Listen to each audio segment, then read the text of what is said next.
This is Lauren. This is Trey. And this is the Partnership Podcast.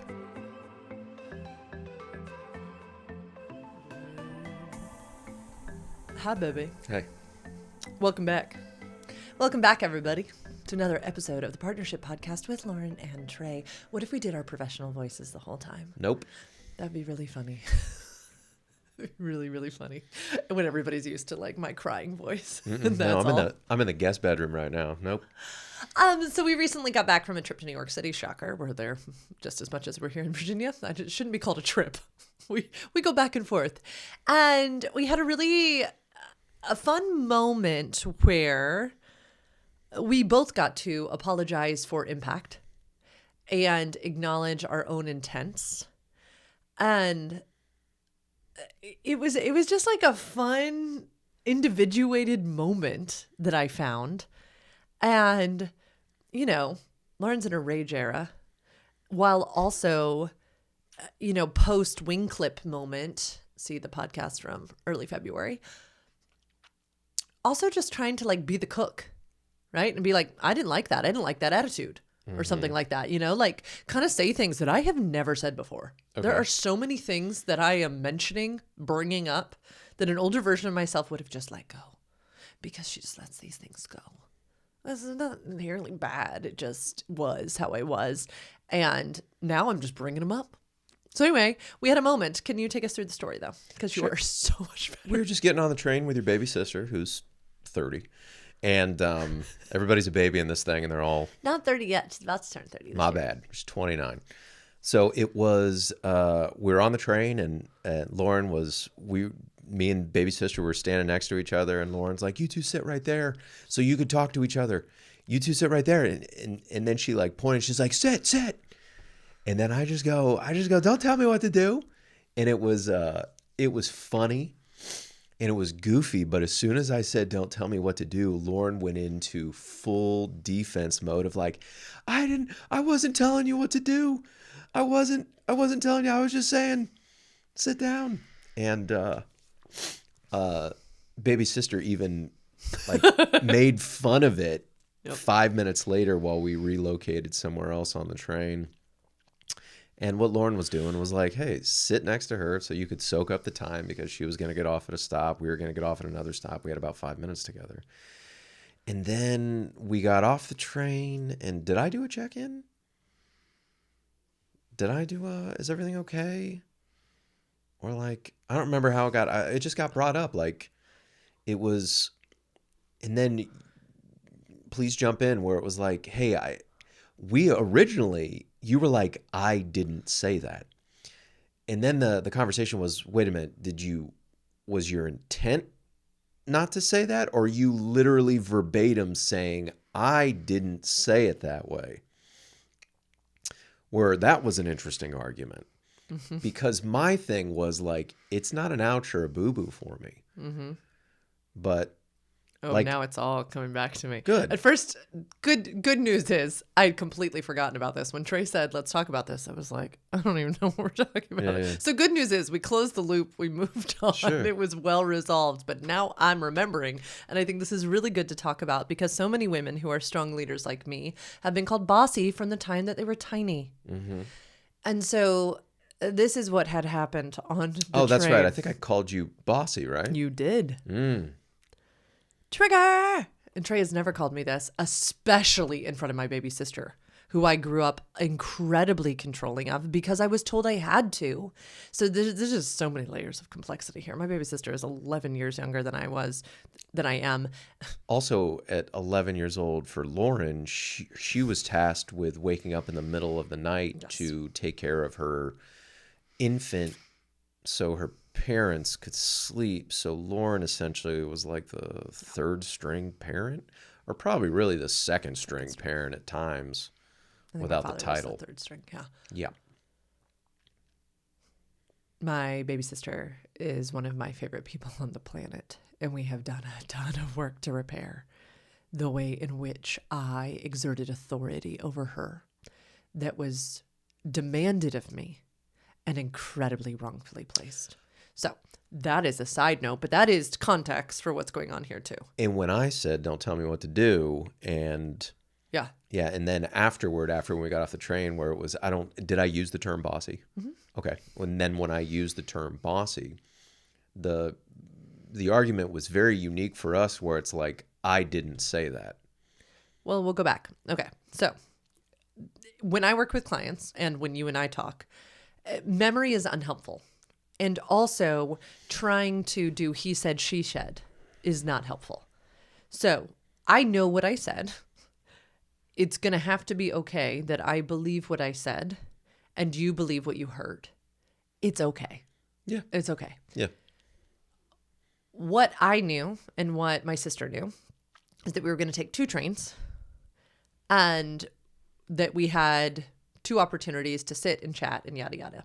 When we got on train number 1, there was these sections, still laugh, all of us who take the train in New York laugh, where like 2 people could sit. And we were faced with a 2-choice dilemma, schnarch. And there was, we can't all fit on one little thing. And so I said, you 2 can sit together, meaning you 2 can sit together in this train. I'll sit with her on the next train. And so I gestured with an open palm to that side of the train and went to sit on my side of the train. Trey heard you sit there or some statement of what he should do with his body. Rightfully so. He reacted with a tone that embarrassed me deeply because what I felt was being told to me is don't boss me around. Don't tell me what to do with my body. Of which 2 things were happening. 1, total embarrassment because I would never do that. It feels so unaligned with my value and ethic to boss my husband around, to boss a grown man around and tell him where to sit on a train. It's just like, ew to me. It's ick to me. Then 2, we've got family dynamics here. We've got this feeling of that is a dynamic with her that I have tried not to do so hard. So hard. And then there's like a third one too, which is just this feeling of being unknown, this feeling of being misunderstood, which none of us like. None of us like. Trey's take, as you can see from his face, is it's not a big deal. I can be abrupt with you. And that's what he was saying on our walk back. Because I was like, hey, I didn't like that response. Can we talk about that? And you were like, babe, A, it's okay not to like my response. But B, like, it's also okay if I stand up for myself and, use a strong tone or something. And I was like, yeah, it is. And why did you assume I'd say something like that? And I still am sitting, and he said then, it's okay if you do. And I was like, what? But it's not. I don't like that. So basically, it becomes intent does not negate impact. And that's what we got to. Intent does not negate impact. And then the important thing is to not get bogged down on the he said, she said. Yes. Yeah. Which we did for about 5 minutes. Which makes complete sense because there was a difference of belief in what he said, she said. said. Also, honey, an open hand gesture and like an offer is probably not going to get met with a don't tell me what to do. So do I historically, this is my question. Hold on. No. And it's okay that it happened. No, historically. Yes, also, like, that's not you. And that's not what you strive to be. And there are all these dynamics. And also, honey, it's okay that if it happens, that it happens. But I'd like to be perfect. What you're entering right now is you're entering, for lack of a better term, a bossy era where you're channeling anger, you're channeling rage, you're being okay with either letting people down or upsetting people. And it's okay. It was not an ouch or a boo-boo, because what I can do almost to a fault is stand up for myself.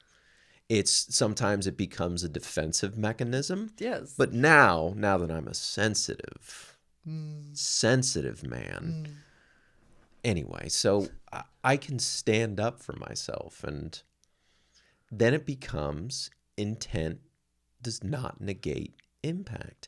And what I can own is the impact that I had on you as far as embarrassing you in front of your baby sister on the train. That was not my intent, but I acknowledge the impact. And what I found so beautiful is that we were getting stuck in the semantics, the hand gesture, the Lauren, it's okay to be bossy. If you're watching this, according to Lauren, this was her, please correct me if I'm wrong, oh, would you two like to sit next to each other with an open hand gesture? And this is what I experienced, the pointed finger of, you two sit right there. You two sit down. And then she'll right now even watch her expression. She's like, that's not me. That's not me. That's not what happened. I would Okay. never do that. You did. So I would never We do gotta that. ask my sister. Yeah, there's a witness. And she even made fun of you 5 minutes later. I don't know if she was mocking me. No, my sister said I knew what you meant. We both knew what you meant, honey. You meant please sit next to each other so you can experience each other's company for that So much longer. I can get her for the next train. Great. That is what you meant. Baby sister, if you're watching. So, honey, we need feedback. Honey, Anyway, the only thing, I'm trying the to. only thing, Yes. the only thing I would request is the whole I would never do that, and that's not me, and I don't do those things. We're all capable of everything. Okay. It's the only thing. And again, you're tapping into things that you don't usually tap into. Yeah. You're filling up a dry fucking pond here. So water's going to get splashed. And that's okay. And that's why it was not an ouch or a boo-boo in the moment. It did not affect me deeply. I did not feel controlled. I didn't feel all those things that happen in that snap of a moment. Yeah. It's fun. So this is what was happening and what Trey triggered, right? And this is what's fascinating about responses that are greater than what somebody thought.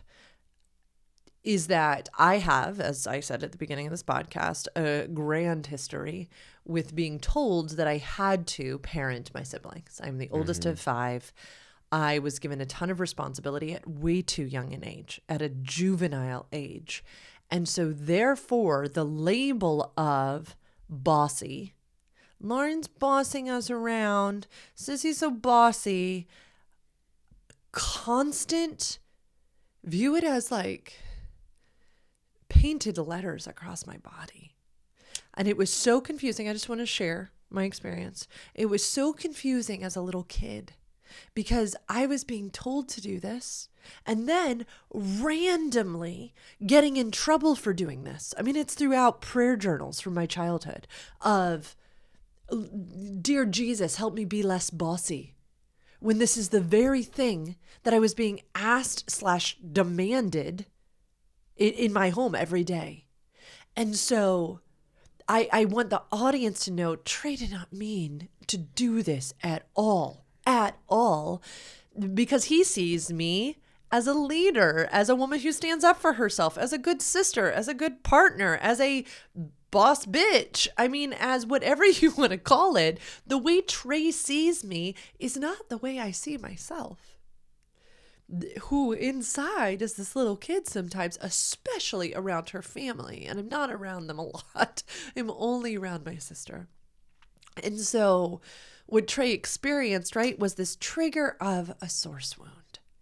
And it didn't come out like a vengeance like we've seen before. And this was a brand new one. I don't think this has ever happened. And again, kudos to us for wrapping it up so succinctly and bringing it up while we were you might have asked highlights of the day and then outros or boo-boos while we were walking back to our hotel. Yes. That's what you did. Yes. Because that's who Trey is. And I think I said, the way you responded to me was a boober and an ouch. Can we talk about that? And we did. I initially said like something along the lines of like, if you're going to fire a fastball at me, I'm going to fire a fastball at you. Yeah. And so here's another thing that as you were talking, I was thinking about growing up, there was a lot of emphasis out of the abundance of the heart, the mouth speaks. And so we were very much indoctrinated that if we said something bossy or prideful, or there was not a lot of grace for, oh babe, if you just said that, you said that. Like, it's fine. No, that meant that your heart was in a wicked, evil place. You needed to go repent. And so what I am noticing and hearing you feed this back to me, this is why it's so nice that we do this, is I'm like, ugh, that's a thing that still gets to wash through me. And you're right that sometimes people say things in a moment. I didn't, but even if I had, it would have been okay. And I think this quest for perfectionism is so tied to patriarchy and misogyny and all of this weird, purity culture. Like, there's a good way, there's the holy way, there's the right way, and heaven forbid I do it the wrong way. And I'm noticing that as you're retelling the story, that you have a lot more grace for me than I do. I'm like, I can't say that. And you're like, yes, you can. Yeah, it's a much more connected to your ego. Right. Yeah, it's much more connected to like old source wounds. It's much more connected to your past. There's a lot of ingredients in your soup. Yeah. 100%. And then also, if you did underhand kind of toss me on the train, and then I fired a fastball after back at you, I apologize for its impact. That's what I was going to get to. And then I can do it a different way in the future. I can do a nonverbal, because nonverbally I just go, I'm putting my hand out directly at her to stop.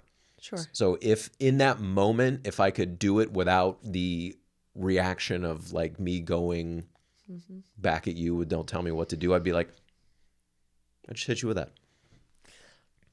Because that's what I felt in my body at the time. So wild still.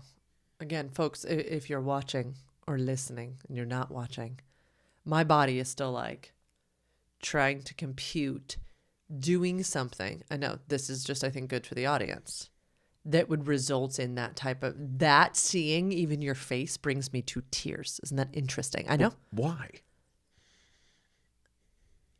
Okay. Remember when you said to me at best friend Jay's house for a brunch, I've never seen your attraction to me go down? That. Okay. It's like, I don't think until that moment I had ever seen you need to defend from me.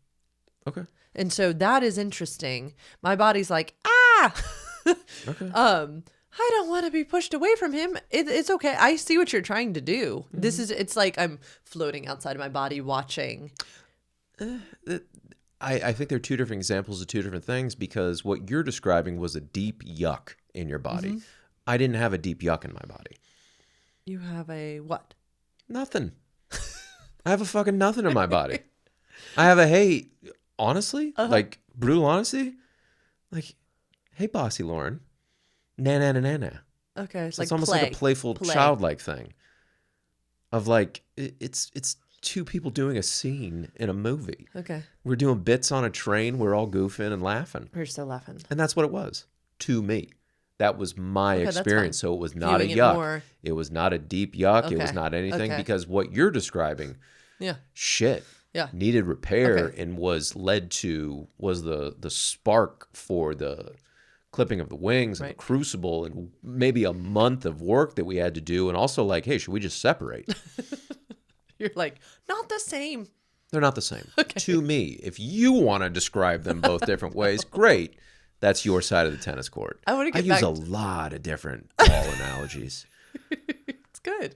Jesus. Okay. So I want to get back to bragging on you. Okay, so Trey does say on our way back to the hotel, highlights, outros, boo-boos. We get into this conversation. We end up sitting on a bench in the lobby of the hotel, like a banquet. Is that how you say that? Banquet? Banquet? Anyway, and we're kind of going back and forth. We're starting to get into the weeds. Yep. Trey just pauses. Shout out to you, baby. Oh, this is going to make me teary and horny all at the same time. And Trey goes, babe, I apologize for the impact of using that strong phrase. That was not my intent, but I can tell it had an impact. I am so sorry. Well, if that doesn't take the wind out of your sails when you're trying to be a stick in the mud when you're trying. So I was like, thank you. And then I was like, well, damn it. He took the high road. I got to take the high road now too. And now, so then I was like, I apologize for the impact of my hand motion and my words. That was not my intent, but I apologize for the impact. I think a lot of shit can get solved in life if it's intent just versus impact. If everybody understands, Guys, acknowledges both sides of intent versus impact. that was it. And I was like, It was just I'm intent so versus sorry. impact. And he was like, it's totally okay. Thank Yeah. you so much. And then it was done. Yeah. It was like, this happened. Yeah, I had shared about the Bossy thing, which I don't know if we've ever really gotten to talk about before. Again, because you don't see me that way. You celebrate my leadership skills. I also kind of celebrate your bossiness. Yes. Right now we're celebrating your bossiness, your anger, your rage, and also the fuck ups that come with Yes. that. Grace. Part of it. Part of The it. That's fuck what you've ups said. that come with that are grace. Yeah. So Okay, you know just how shout out to you. You know how last week when we were talking about panic attacks? In my body, that's a fuck up on me.